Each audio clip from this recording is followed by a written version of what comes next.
sundalo, ikaw ay sundalo, buong tapang at taas kung isisigaw. Pag-ibig, kapayapaan at pagkakaisa sa bayan ang dapat mangibabaw. Alam ko ba, upo ka! Pinatayo-tayo mo pa ako. Kenji, manood ka, Kenji. By virtue of the powers vested in me by the Constitution and by law, I have to declare martial law in the Mindanao group of islands for a period not exceeding 60 days, effective as of May 23, 2017. Nagkasagupa sa Marawi City ang mga sundalo at mga hinihina ng membro ng Maute Group. Nagkasagupa ang mga militar at maulong sa Marawi City. Nandito na sila eh. Nagkapusto na sila bago tayo pumasok.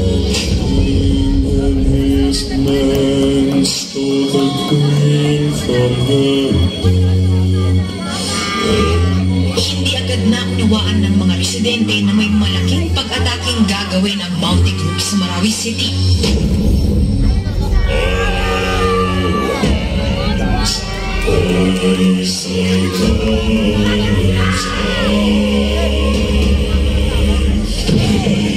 Makikita ang ilang residente na natitig lang sa mga lalaking nakarating.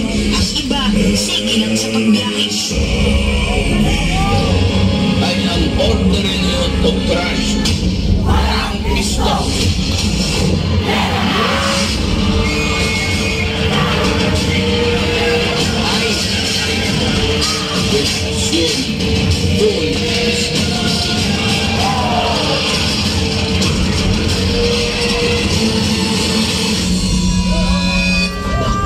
Babalik na si Papa sa Marawi.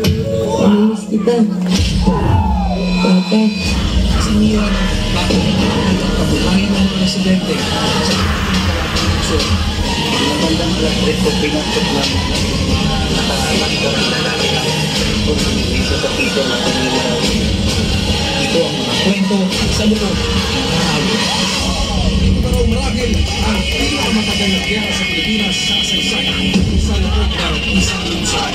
Masasaksihan natin ang malakitan ng pagkarinig ng ating mga sundan. Mga teroristang bom, pagkukulan at pagharmakin.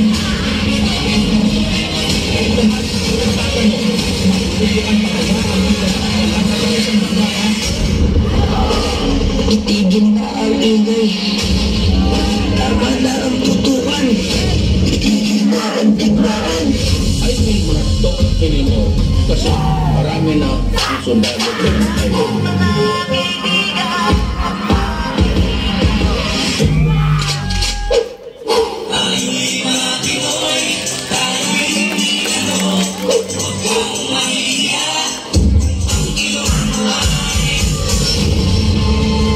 Kung may isang bagay na napatunayan ng giyera sa Marawi, ito ay ang pagtutulungan ano pa man ang pinulot.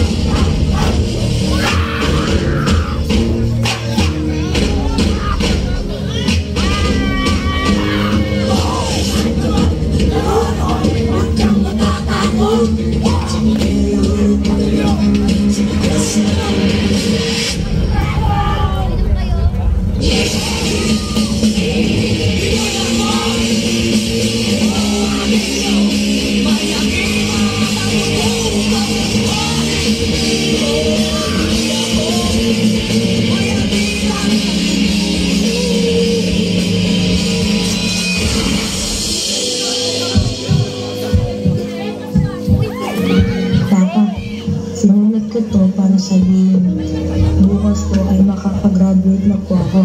Kaya po ang magsabit ng medalya ko, hihintayin ko po kayo. Nagmamahal, anak. Wala mo palakpakan dyan!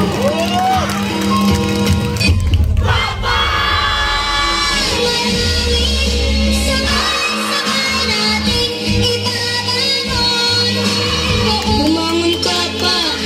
Sabi mo maglalaro pa tayo. Sabi mo uuwi ka. Gumising ka na dyan pa. Papa!